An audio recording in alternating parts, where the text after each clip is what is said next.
Mesdames, Messieurs, bonsoir et merci de suivre le 20h de la télévision du Burkina. Le Conseil des ministres s'est tenu ce mercredi sur fond d'éclaircissement. L'exécutif n'a en aucun cas interféré dans la décision de la justice de libérer des personnalités incarcérées ou de dégeler leurs avoirs. Plusieurs autres annonces ont été faites. Le point dès le début de ce journal. C'est aussi ce mercredi qu'ont été proclamés les résultats des élections consulaires de la Chambre des métiers. Sur 120 candidats en lice sur toute l'étendue du territoire national, 75 ont été élus membres de l'Assemblée consulaire. Et puis Bobo Dioulasso accueille une usine de fabrication de beurre de karité.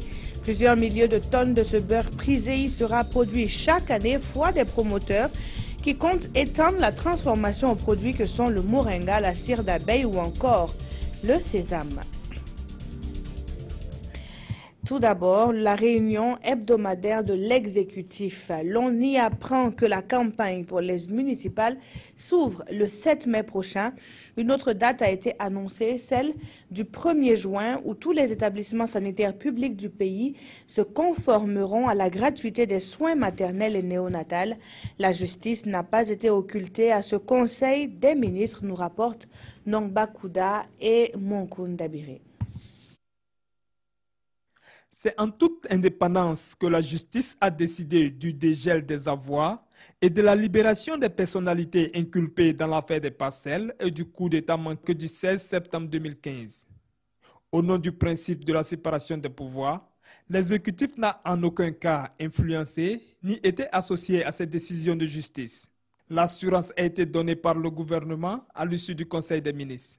Que ce soit pour la mise en liberté provisoire des anciens ministres ou des anciens maires, ou le dégel des avoirs des personnes impliquées dans le coup d'État, ces décisions ont été prises par les magistrats qui sont chargés du dossier en toute indépendance, sans intervention aucune, ni du chef de l'État, ni du ministre de la Justice, ni du gouvernement. Du reste, je pense que si vous voulez avoir plus d'informations, ceux qui sont intéressés, vous pourrez vous approcher notamment du procureur général près de la Cour de cassation, du procureur général près de la Cour d'appel et du commissaire du gouvernement tribunal militaire qui pourront vous donner les motifs qui ont amené à cette décision. Parlant de justice, cette année, les journées portes ouvertes de la justice se tiendront du 21 au 23 mai à Dori. Au titre du ministère de la Santé, le Conseil a décidé d'élargir la gratuité des soins maternels et néonatals à toutes les régions du Burkina. Cette mesure entre en vigueur le 1er juin 2016. On a fait le point des 15 premiers jours de mise en œuvre des mesures de gratuité en ce qui concerne notamment les soins aux enfants, les soins à la femme. Il ressort donc qu'il y a une satisfaction importante des populations vis-à-vis de ces mesures-là, qu'il y a également une augmentation substantielle du taux de fréquentation des points de traitement des différents centres sanitaires dans notre pays. Et le Conseil a pris donc des décisions visant à ce que, effectivement, le 1er juin 2016, nous passions à l'échelle en ce qui concerne l'ensemble du territoire national. Pour les élections municipales à venir, le Conseil a annoncé l'ouverture de la campagne pour le samedi 7 mai à 0h. Les partis politiques iront donc à la conquête des électeurs jusqu'au 20 mai à 24h. Les élections sont quant à elles prévues pour le dimanche 22 mai. Tenu le 17 avril dernier, le scrutin des élections consulaires a connu son épilogue. Ce jour 20 avril, la commission d'organisation a convié en début d'après-midi les médias pour la proclamation des résultats. 75 élus vont désormais pourvoir au poste du collège des activités consulaires et de celui des organisations professionnelles des artisans. Le point avec Konsoun Koulibaly et Ramatou Zida. Ils se félicitent pour avoir été élus membres de l'Assemblée consulaire de la Chambre des métiers de l'artisanat du Burkina. Ils étaient 120 candidats en lice et 75 d'entre eux ont été retenus à l'issue du scrutin du 17 avril dernier. Ces élus consulaires vont représenter l'ensemble des artisans. Ils devront travailler à organiser le secteur afin qu'il soit pourvoyeur d'emplois et créateur de richesses. Ce que je vais faire maintenant pour mes membres, c'est comme vraiment je faisais avant, et ce n'était pas assez. D'être élu, j'espère que je vais me battre pour défendre leurs intérêts. Plus de 12 000 électeurs ont pris part au scrutin dans 50 bureaux de vote repartis sur toute l'étendue du territoire. Et la commission d'organisation se dit satisfaite du déroulement. Nous avons au moins un taux d'environ 55,04%. Et il faudrait se dire que les meilleurs scores, je dirais, là où les postes à pourvoir étaient plus nombreux, c'était surtout la région du centre et avec 17 sièges et la région de l'ouest avec 15 sièges. Bon, bien sûr, les autres viennent avec 7 ou 8 environ. Élus pour un mandat de 5 ans, les désormais membres de l'Assemblée consulaire vont être installés le 6 mai prochain. La commission va également s'atteler à mettre en place le bureau consulaire composé de 12 membres. Si ce scrutin n'a pas été entaché de fraude, cette gangrène sévit cependant dans un secteur clé, celui des hydrocarbures. C'est pourquoi la Commission nationale de lutte contre la fraude axe sa première session de l'année sur le phénomène. Il s'agit d'envisager tous les moyens pour maîtriser la fraude dans le secteur. Précision Yacouba Gamene et Mounira Kiri. Après le secteur des huiles alimentaires, la CNLCF, la Commission nationale de lutte contre la fraude, s'attaque à la fraude dans le secteur des hydrocarbures. Une fraude qui, selon la coordinatrice, se manifeste par des importations en contrebande de grandes quantités de carburant. C'est essayer de sécuriser la lutte contre la fraude parce qu'il y a l'incivisme qui sévit particulièrement dans le domaine des hydrocarbures. Parce que souvent, nous sommes même éconduits par les populations, par les fraudeurs qui ameutent les gens et nous sommes éconduits. Et il faut absolument que nous puissions sécuriser les actions de lutte contre la fraude. À cette session ordinaire de l'année 2007 de la CNLCF, la réflexion va se focaliser sur l'état des lieux de la réglementation et les stratégies de lutte contre la fraude dans le secteur des hydrocarbures. Déjà, il faut qu'on essaye de faire en sorte que d'uniformiser le prix des carburants pour éviter de tenter les gens à aller vers là où c'est moins cher. La Commission nationale de lutte contre la fraude a pour mission d'éradiquer la fraude fiscale, douanière, économique et environnementale au Burkina. Après les hydrocarbures, la lutte sera axée sur la fraude dans les secteurs des médicaments et des motocyclistes. Le Burkina, vous le savez, est retourné à la production du coton conventionnel. Les défis sont nombreux à relever, allant de l'amélioration de la production à l'utilisation des pesticides en passant par l'augmentation du revenu du producteur. Dans cette optique, l'Association des producteurs de coton africains, un regroupement issu de 6 pays de la sous-région, fait le bilan de son projet. Issa Kafando, Ismaël Diloma, Sirima. Permettre aux producteurs de coton de vivre décemment de leur production. L'idée est au cœur de cette rencontre de réflexion organisée par l'Association des producteurs de coton africains, APROCA. Les participants exposent ici les résultats du projet dénommé Gestion intégrée de la production et des déprédateurs, réalisé dans des champs-écoles au Sénégal, au Mali et au Burkina Faso. C'est un système qui permet aux agriculteurs une manière de lutter contre le parasitisme que nous avons commencé depuis 2007 et qui a été apprécié dans les pays où ça a commencé. Et donc, APROCA a eu l'appui de ses partenaires de l'Union européenne pour continuer le système. Une nouvelle phase expérimentale de 12 mois est en cours au Bénin, au Tchad ainsi qu'au Togo. L'outil en soi est une chose, c'est sa finalité qui compte. Et la finalité, c'est d'améliorer la production de coton, c'est de réduire les pesticides et donc d'être plus respectueux de l'environnement. Et in fine, d'augmenter le revenu du producteur. Il est ainsi prévu de former des formateurs qui vont ensuite encadrer les producteurs. Et le chef du département des ressources animales et halieutiques termine sa tournée dans les régions du pays. Il en a profité pour se rendre sur le chantier de l'insectarium de la ville de Sia. Un satisfait s'y dégage et les activités pourront démarrer en septembre prochain, nous apprennent Lamine Karantao et Moussa Sano. Il avait déjà entendu parler des travaux de construction de l'insectarium de Bobo-Dioulasso, mais n'ici était jamais rendu. Aujourd'hui, le ministre des Ressources animales et halieutiques est bien sur les chantiers. Une visite pour non seulement constater l'évolution des travaux, mais aussi pour encourager l'équipe du projet. J'ai décidé de venir voir le terrain, comment ça se passe, et c'est vraiment impressionnant. Et c'est un projet, disons un programme qui est très bénéfique, très porteur, et ça promet. Les perspectives sont très bonnes, surtout que ça prend en compte toute une région au niveau, ça prend des pays. Et en tout cas, c'est souhaitable que très rapidement nous puissions bénéficier, et c'est ainsi que les autres pays. Cette visite du ministre des Ressources animales et halieutiques à l'insectarium de Bobo-Dioulasso réjouit l'équipe du projet. Toutes les facilités sont déjà en place. Il y a l'eau, il y a l'électricité, il y a quelques équipements qui sont déjà placés. Bon, d'autres ne peuvent pas être terminés tant que ces équipements ne sont pas installés. Et ces équipements, il y en a qui sont partis de Belgique en fin mars et nous les espérons pour juin. Et nous avons pris les démarches déjà et les experts qui sont chargés de l'installation arrivent en juillet. Nous estimons qu'en mois de septembre, nous pouvons réellement démarrer les activités. Cet insectarium en finition est l'une des composantes de la PATEC, la campagne panafricaine d'éradication de la mouche cécée et de la trypanosomiase. Unique dans la sous-région, il est destiné à produire en masse des mouches mâles stériles et de les lâcher dans la nature.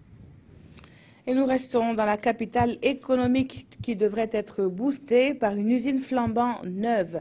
Celle-ci a pour vocation de transformer le beurre de karité avec une production annuelle de plusieurs milliers de tonnes.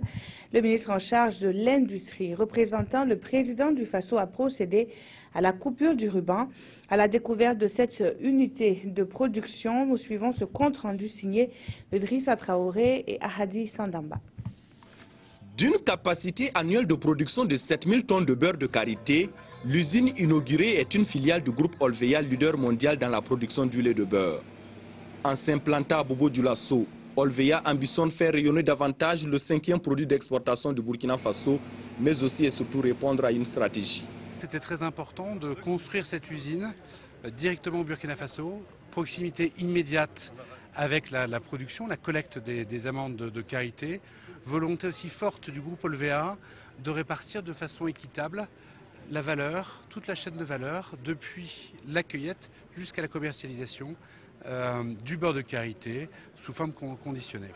Et pour bon nombre d'acteurs, l'implantation de cette usine est certes un canal pour faire de bonnes affaires, mais il n'en demeure pas moins que tous travaillent à l'organisation de la filière au regard de l'investissement suscité par l'usine. Un investissement, c'est un multiplicateur de croissance.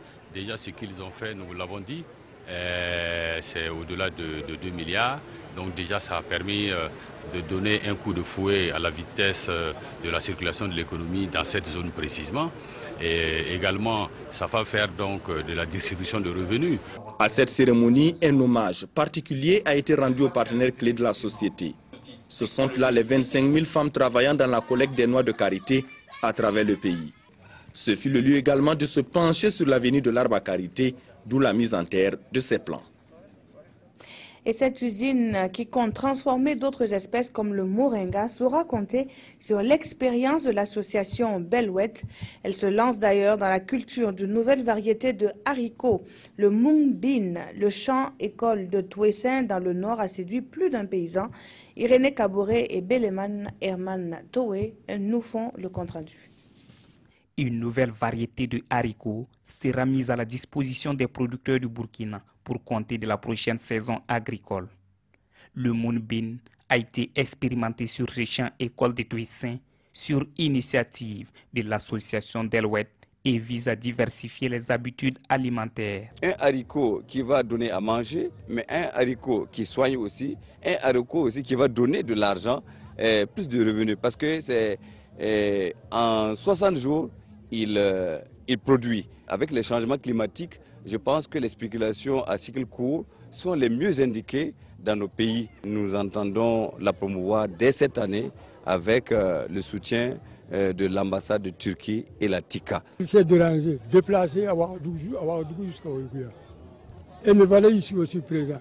C'est l'intérêt du peuple. Nous voulons le bien des paysans. Pour cette première expérience, les producteurs de Tuissin ont bon espoir et comptent s'investir dans la culture. Tout début est difficile, mais quand même, bon Dieu nous a aidés. Par rapport à notre bonne volonté, on a réussi. Ils nous ont aussi dit qu'à l'achat, les prix sont très numératifs. Alors cela m'a beaucoup encouragé et motivé. Alors vraiment, on a impliqué beaucoup de femmes au niveau de la formation pour la production de la variété Mongbin. Et pour motiver ces producteurs, l'association d'Elouette a remis 5 tonnes d'engrais bio. Il les a invités à s'approprier cette nouvelle variété culturelle qui pourrait constituer un nouvel espoir pour garantir la sécurité alimentaire au Burkina Faso. Et dans ce même registre, faisons connaissance avec une initiative portée par l'ONG Hélène Keller International. Elle vise à encadrer les producteurs dans la création de jardins potagers pour lutter contre la malnutrition. Après 3 années de mise en œuvre, l'heure est à l'évaluation et cela se fait à travers une foire dite de légumes traditionnels africains. Nous nous rendons à Fadan Gourma pour plus de précisions avec Nestor Yougbaré et Lambert Soma. Ces exposants proviennent des villages d'intervention de l'ONG HKI à travers le projet TAV qui s'investit dans la lutte contre la malnutrition. L'organisation de cette journée promotionnelle des légumes traditionnels africains vise à mettre en exergue les acquis engrangés en 3 années de mise en œuvre. Nous avons un bilan plus que positif au-delà de nos attentes parce que sur le plan de la productivité, nous arrivons à faire plus d'une vingtaine de tonnes de légumes traditionnels africains en saison sèche avec nos producteurs. Le deuxième point, c'est que nous avons eu à mettre en place la plateforme d'innovation qui met en relation tous les acteurs, les acheteurs, les vendeurs, les producteurs, les chercheurs. Ces légumes de tout genre ici exposés sont la preuve que les producteurs se sont engagés avec conviction dans la lutte contre la malnutrition. C'est pourquoi les meilleurs ont été récompensés. Nous sommes très contents depuis que nous avons entamé cette activité. Nos enfants en ont tiré beaucoup de bénéfices, surtout le côté alimentation. Nous sommes prêts à continuer le travail avec un peu d'accompagnement. Pour une pérennité des acquis engrangés, le représentant de HKI Burkina donne quelques conseils.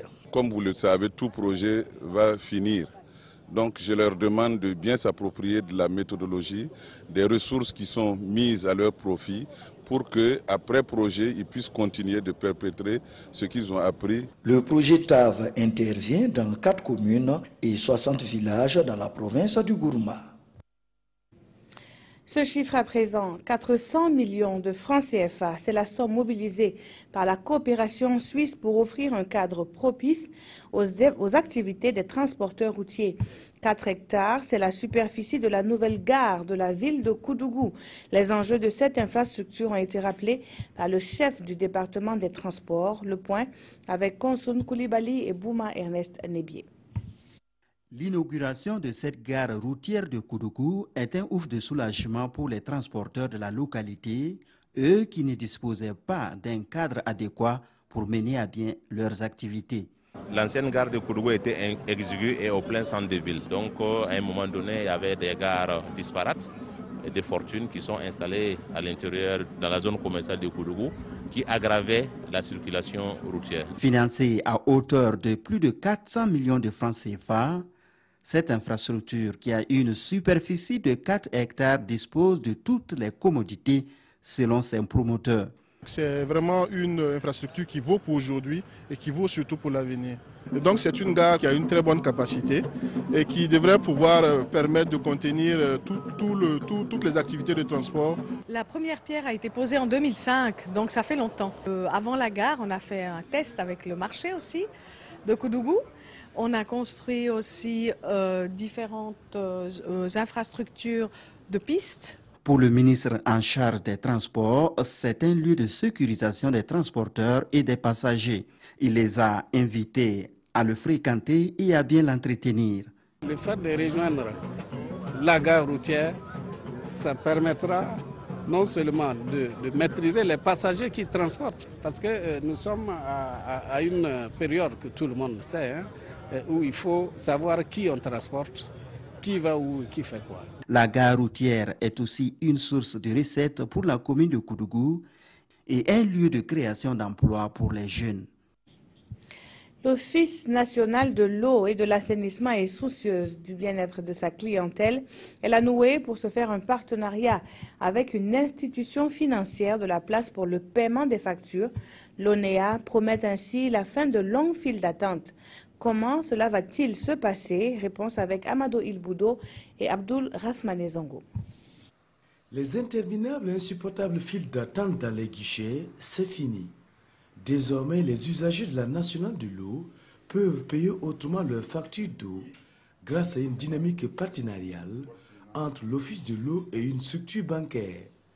En témoignent ces stylos qui s'approchent et caressent des documents ensuite échangés. C'est là la matérialisation d'un contrat bipartite, officialisant ainsi la mise en route de nouveaux produits. Lorsque les clients se retournaient seulement vers nos guichets, ils se plaignaient des longues files d'attente, des temps perdus. Et je pense qu'aujourd'hui, ce temps sera utilisé à d'autres choses. L'ONEA est une institution qui est tournée vers l'innovation. Nous sommes une institution qui a pour vocation de pouvoir offrir des solutions innovantes à nos clients. C'est donc dans ce sens que nous sommes allés vers l'ONEA. Donc, offrir des solutions innovantes, mais dans le cadre de la satisfaction de la clientèle. Au-delà des 42 agences bancaires concernées, les guichets automatiques sont aussi dans la ligne de mire afin d'être dans un futur proche également utilisés pour le paiement des factures d'eau. À quelques jours de la célébration de la musique burkinabé, le commissariat des Koundé dévoile l'arsenal mis en place pour que la fête soit belle. C'était au cours d'une conférence de presse tenue ce matin à Ouagadougou. 3 étoiles, vous le savez, de la musique nationale attendent vos votes pour remporter le trophée convoité. Il s'agit de Emilio DJ, de Dick Office et de Floby. Jean-Eudes Bayala et Oumar Zombré. Tout est fin prêt pour les Koundé 2016. Et cette deuxième et dernière conférence de presse du comité d'organisation des Koundé annonce les couleurs de la 16e édition. Nous sommes en train de mettre les petits plats dans les grands pour que le Koundé soit toujours festif et qu'il y ait le rêve rendez-vous au niveau du décor, au niveau de la prestation des artistes. Et je pense que l'un dans l'autre, ça va être un grand Koundé parce que maintenant, on a institué le tapis rouge qui permet de mettre en valeur tous ceux qui viennent au Koundé. Et puis, le dîner sera accompagné de musique de piano. Donc, ça fait très glamour. Le vainqueur du Koundé d'or repartira avec la somme de 2 millions de francs CFA et de nombreux lots. Les gagnants des autres catégories empocheront, eux, 300 000 francs et aussi des lots d'accompagnement.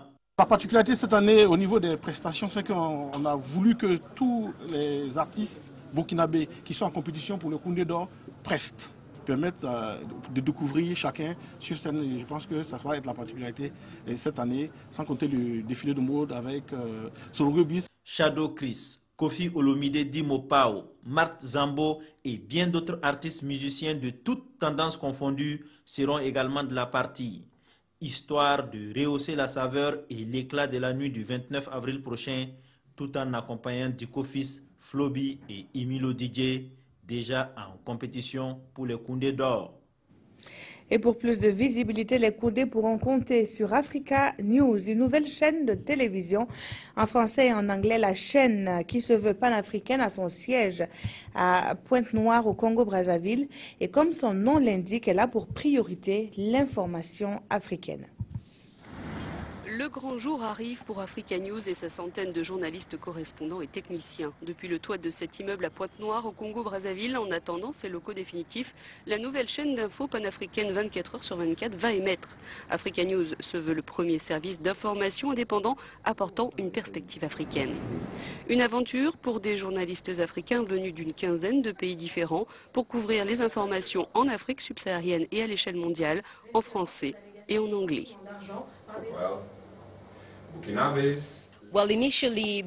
Dans un premier temps, parce que nous venons d'horizons différents, nous avons dû nous ajuster les uns aux autres, trouver nos marques, surmonter les chocs culturels en s'installant à un Pointe-Noire alors qu'on vient de pays anglophones ou francophones. Mais avec le temps, nous avons appris à travailler ensemble et tout le monde ici est professionnel. Nous avons appris à travailler pour le bien de ce projet et ça marche à merveille. En salle de rédaction, les journalistes travaillent sur les sujets d'agences de presse et des reportages des correspondants. Ils sont une quarantaine dispersés dans 25 pays d'Afrique. Depuis le 4 janvier dernier, Africa News est déjà sur tous les écrans et plateformes médias via africanews.com, conçu pour tous les appareils mobiles et quelle que soit la connexion disponible. La priorité, c'est d'abord l'information africaine. C'est pourquoi quand vous regardez un peu le tableau, il n'y a pratiquement que des sujets africains. Africa News sera reçu dans 33 pays africains et plus de 7 millions de foyers grâce à des accords de distribution avec les principaux opérateurs télécoms en Afrique. Accompagné de son successeur Patrice Talon, n'a pas eu le temps. Ce sont souvent les lectures venues d'ailleurs qui influencent le quotidien des Africains, mais pour une fois, nous avons librement la possibilité de donner la perspective africaine. Voilà ce que représente Africa News pour nous. Pour trouver son équilibre économique, Africa News devrait passer en crypté au bout de 6 mois. Lancement ce mercredi 20 avril. De l'image. De 74 millions.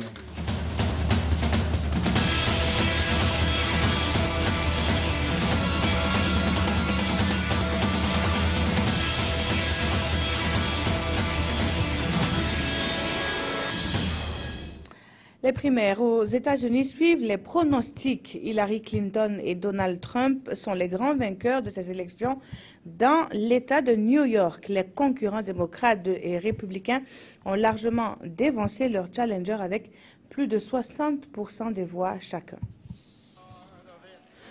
Pendant de longues minutes, il prend le temps de serrer des mains. Cette victoire, Donald Trump la savoure. Quand les habitants de New York votent pour vous comme ça, c'est vraiment incroyable. Nous aurons probablement plus de délégués que ce que tout le monde aurait pu imaginer, même dans les hypothèses les plus folles. Un score qui lui permet de repartir de l'avant après sa défaite humiliante contre Ted Cruz dans le Wisconsin le 5 avril dernier. Cette fois, le sénateur ultra-conservateur arrive 3e, très loin derrière, dépassé également par le gouverneur de l'Ohio, John Kasich. L'État de New York, un enjeu stratégique, c'est le 2e en nombre de délégués derrière la Californie. 95 côté républicain et 247 côté démocrate. Les démocrates qui ont voté en majorité pour Hillary Clinton, sénatrice de l'État de 2001 à 2009. La candidate l'emporte elle aussi haut la main. Une victoire franche qui la rend quasi irrattrapable dans la course à l'investiture de son parti pour la présidentielle. Nous avons commencé cette campagne non loin d'ici, sur Roosevelt Island. Et ce soir, près d'un an plus tard, la course à l'investiture est dans la dernière ligne droite. Et la victoire est en vue. Depuis le 22 mars, son rival Bernie Sanders enchaînait les victoires. 7 successives sur les 8 primaires organisées.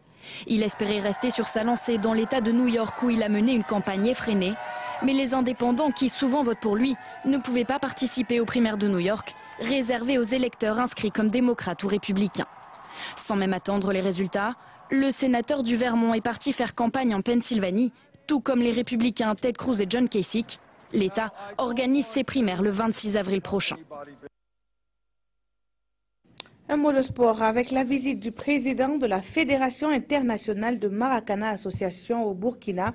Charlemagne Bleu s'est entre autres entretenu avec les personnalités du monde sportif en prélude à la tenue de la 5e CAN Maracana Burkina 2016. Le point avec Jérôme Tiendrebego. En effectuant une première escale chez le Mogo Naba, le président de la Fédération internationale de Maracana Association, Charles Bleu et ses hommes, tenait à recevoir les bénédictions de Sa Majesté. Rien de notable ne peut se faire en Afrique sans l'onction des anciens, des ancêtres, dont les représentants sur terre seuls. Du palais royal, la délégation s'est retrouvée au ministère des Sports et des Loisirs. Au docteur Taïrou Bangré, Charles Bleu a présenté le projet d'organisation de la 5e CAN Maracana Burkina 2016. Pour que les anciens se retrouvent et qu'ils rencontre d'autres anciens d'autres pays. Vraiment, c'est ça les enjeux, à mon sens. Moi, je suis là pour tous les sports. Donc, je vais faire en sorte que ce tournoi puisse avoir lieu. C'est tout à fait normal. On va donner les moyens. Autre acteur important du sport qu'il fallait voir, le président du comité national olympique et des sports burkinabé. Je pense que nous allons vous encourager dans ce chemin-là. Merci beaucoup. J'estime que chaque Burkinabé a le droit de pratiquer le sport qui l'anime, qui l'aime. Après les audiences, la délégation a visité plusieurs plateaux. Et au finish, c'est le palais de la culture Jean-Pierre Guingané qui a été retenu pour abriter la CAN Maracana les 17 et 18 septembre prochains. La lecture croisée des quotidiens du jour à présent, les sujets portent sur l'adoption de la loi de finances rectificative et la réconciliation entre le nouveau et l'ancien numéro 1 du Bénin. Aimé Solange Guigma signe la revue de presse. Dans les journaux du jour, Sidoya affiche une loi de finances rectificative est adoptée. Désormais, le budget de l'État en recettes se chiffre à 1,617 milliards et en dépenses à 1,919 milliards, avec une hausse de 26% par rapport à l'ancienne loi, précise le soir. Ce qui laisse percevoir une lueur d'espoir pour sauver les entreprises nationales qui sont déjà à genoux par la faute de la dette publique intérieure, relève notre temps. Même si le quotidien constate un manque à gagner de 302 milliards de francs CFA, est le pays de souligner que le total estimé des économies à réaliser par l'administration publique est d'environ 2 milliards de francs CFA. Cela n'empêche guère aujourd'hui au Faso de pousser un ouf de soulagement avec l'adoption de ce projet de loi et de souhaiter que le roc devienne argile pour simplement dire que les activités reprennent, que l'argent irrigue un certain nombre de circuits, que petits et grands est ce qui leur revient avant que l'Union d'action syndicale ne passe à l'action comme nous le souligne notre temps. La fin avril comme deadline prévient le soir. Sinon, en vue à l'UAS, un préavis de grève de 48 heures assorti d'un autre de 112 heures au cas où la première grève n'aura pas d'effet, nous confie aujourd'hui au Faso. La raison toute simple explique le quotidien, le non-respect de l'échéance du 15 mars 2016 que le gouvernement avait annoncé pour la mise en œuvre de ses engagements répertoriés dans les journaux du jour. Un coup d'œil sur l'actualité internationale, Sidoya nous apprend que Patrice Talon et Boni Yayi enterrent la hache de guerre. Pourvu que l'acte soit sincère, espère le pays. Merci d'avoir suivi ce journal qui s'achève. Je vous retrouve dans quelques instants pour la lecture du Conseil des ministres. Très bonne suite de programme sur la télévision du Burkina.